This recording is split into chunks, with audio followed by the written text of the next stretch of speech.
Thank you. சட்டமைய உறவுகளுக்கு எனது அன்பார்ந்த வணக்கங்கள்.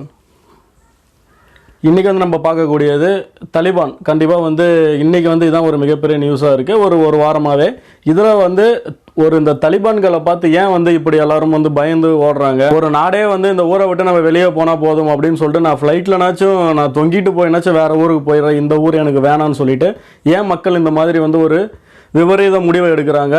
அது மட்டும் இல்லாமல் இந்த 1996லேருந்து 2001 வரைக்கும் பார்த்திங்கன்னா தலிபான்கள் ஆட்சி ஆப்கானிஸ்தானில் நடந்தது. அப்போ எந்த மாதிரியான சட்டங்கள் அங்கே இருந்தது அப்படின்றத இன்றைக்கி நம்ம வீடியோவில் பார்க்க போகிறோம். நம்ம ஊரில் ஒரு 100 வருஷம் ஒரு 200 வருஷத்துக்கு முன்னாடி கூட இந்த மாதிரியான ஒரு சட்டங்கள்லாம் இருந்தது கிடையாது.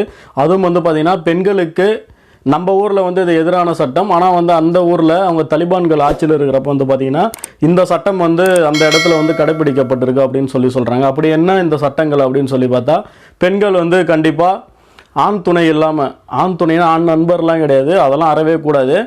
வீட்டில் ஒரு ரிலேட்டிவ் இப்போ அண்ணனோ தம்பியோ ஹஸ்பண்டோ அப்பா அம்மா இல்லாமல் ஒரு பெண் வெளியே ரோட்டில் நடமாடக்கூடாது. இது ஒரு மிகப்பெரிய ஒரு குற்றமாக அவங்க பார்க்குறாங்க. அவங்க அப்படி வெளியே வந்துட்டாங்க அப்படின்னா அந்த இடத்துல உங்களுக்கு கசையடிகள் கூட கொடுப்பாங்க.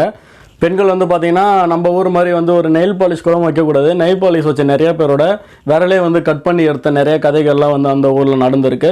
அது மட்டும் இல்லாமல் சத்தம் வர மாதிரி பெண்கள் ரோட்டில் நடந்து போகக்கூடாது. அதேமாதிரி ஜன்னல்ன்ற ஒரு விஷயம் விண்டோஸ் கண்டிப்பாக அந்த ஊரில் இருக்கவே கூடாது. காரணம் என்ன, விண்டோஸ் இருக்கலாம் ஆனால் அது பெயிண்ட் பண்ணியிருக்கணும் அப்படின்ற மாதிரி சொல்லியிருக்காங்க. காரணம் என்னென்னா அது வழியாக யாரும் ஒரு பெண்ணை பார்த்துடக்கூடாது, அந்த பெண் வேறு ஒரு ஆணை பார்த்துடக்கூடாது அப்படின்றதுக்காக கல்யாணமான ஒரு பெண் வேறு ஏதாவது ஒரு அஃபையரோ அல்லது வேறு ஏதாவது ஒரு ரிலேஷன்ஷிப்புக்குள்ளே இருந்தாங்க அப்படின்னா அந்த இடத்துல அந்த பெண்ணை பார்த்திங்கன்னா அவங்க ஒரு கொல்ற அளவு கூட பார்த்திங்கன்னா சட்டத்திட்டங்கள் வச்சுருக்காங்க. அதே மாதிரி நிறைய கல்யாணம் ஆகிட்டு அதுக்கப்புறம் ரிலேஷன்ஷிப் வச்சுருந்தா நிறைய பெண்களை அந்த ஊரில் சாவடிச்சிருக்க நிறைய விஷயங்கள் பார்த்திங்கன்னா நடந்திருக்கு அப்படின்னு சொல்லலாம். இது மாதிரி அந்த ஊரில் சட்டங்கள் ரொம்ப ரொம்ப ஒரு மோசமாக இருக்கும். பெண்கள் ஸ்கூலுக்கு போகக்கூடாது. அதே மாதிரி ஒரு பெண் ஒரு ஆண் டாக்டரை போயிட்டு பார்த்திங்கன்னா ஒரு ட்ரீட்மெண்ட்டுக்கு போய் பார்க்கக்கூடாது. பெண் குழந்தைகள் கண்டிப்பாக ஸ்கூலுக்கு போகவே கூடாது. பெண்கள் ஒரு வராண்டாவில் விளாண்டவோ அது பால்கனியில் பார்த்திங்கன்னா வெளியே நிற்கக்கூடாது. அதே மாதிரி பெண்கள் சத்தமாக சிரிக்கக்கூடாது. ஏதாவது ஒரு விஷயம் சொல்லணும்னு அவங்க நினச்சா கூட அது ஒரு ஸ்லோவான வாய்ஸ்லையோ அல்லது ஒரு மைல்டான வாய்ஸில் தான் சொல்லணும். அது மட்டும் இல்லாமல் பெண்கள் ஒரு டாக்ஸியில் போனோம் அப்படின்னா கண்டிப்பாக அவங்களோட குடும்ப உறுப்பினர்கள் எல்லாம் டாக்ஸியோ அல்லது ஒரு பப்ளிக் டிரான்ஸ்போர்ட்டை பயன்படுத்தக்கூடாது. பெண்கள் அறவே வாகனமே ஓட்டவே கூடாது. அது மட்டும் இல்லாமல் ஒரு சில டாக்டர்ஸ் நர்சஸ் மட்டும் தான் பார்த்திங்கன்னா பெண்களாக இருக்கிறவங்க குறிப்பிட்ட இடத்துல மட்டும் பார்த்திங்கன்னா அவங்களோட பணிக்காக இருக்கலாமே தவிர்த்து ஒரு ஸ்கூல்லையோ அல்லது பார்த்திங்கன்னா வேறு ஏதாவது ஒரு பப்ளிக் இன்ஸ்டிடியூஷன்ஸில் பெண்கள் கண்டிப்பாக ஒரு பணியமர்த்தவே கூடாது. இது மாதிரி நிறைய சட்டத்திட்டங்கள் அவங்க வச்சுருக்காங்க. தலிபான் ஆட்சி வந்துருது அப்படின்னா இந்த சட்டங்கள்லாம் ஃபாலோ பண்ணுவாங்க அப்படின்ற ஒரு விஷயம் சொல்லியிருக்காங்க. பெண்களோட பேரில் பார்த்திங்கன்னா எந்த ஒரு பொருளோ அல்லது எந்த ஒரு ஊரோ அல்லது எந்த ஒரு கார்டன் அல்லது பார்த்திங்கன்னா எதுவுமே இருக்கக்கூடாது அப்படின்ற மாதிரி சொல்கிறாங்க. அது மட்டும் இல்லாமல் பெண்கள் ஒரு பைசைக்கிள்ஸ் அல்லது பார்த்திங்கன்னா மோட்டார் சைக்கிள்ஸ்லாம் ஓட்டக்கூடாது. ஸ்போர்ட்ஸ்னால் போகவே கூடாது அந்த பக்கமே அப்படின்ற மாதிரிலாம் பார்த்திங்கன்னா அவங்களோட சட்டத்திட்டங்கள் இருக்குன்றதை நீங்கள் எல்லாரும் கண்டிப்பாக தெரிஞ்சுக்கணும். பெண்கள் பார்த்திங்கன்னா ஜென் டைலரை போய் பார்த்து அவங்கக்கிட்ட அளவு எடுக்கத்தோ அல்லது மற்ற விஷயங்கள் எதுவுமே செய்யக்கூடாது அப்படின்ற மாதிரிலாம் சொல்கிறாங்க. அதே மாதிரி பெண்கள் உடுத்துகிற உடை பார்த்திங்கன்னா தலையிலேருந்து கால் வரைக்கும் பார்த்திங்கன்னா கம்பல்சரி ஃபுல்லாக க்ளோஸ்டாக இருக்கணும். பெண்கள் டைட்டான ட்ரெஸ்ஸஸ் அணியக்கூடாது. இந்த மாதிரிலாம் பார்த்திங்கன்னா நிறைய சட்டங்கள் அவங்க தலிபான்கள் ஆட்சியில் பின்பற்றிக்கிட்டு வராங்க அப்படின்றத நீங்கள் எல்லோரும் தெரிஞ்சுக்கணும்.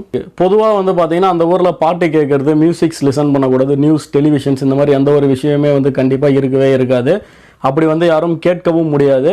அது மட்டும் இல்லாமல் ஆண்கள் அந்த ஊரில் இருக்காங்க அப்படின்னா கண்டிப்பாக அவங்க ஷேவ் பண்ணவே கூடாது.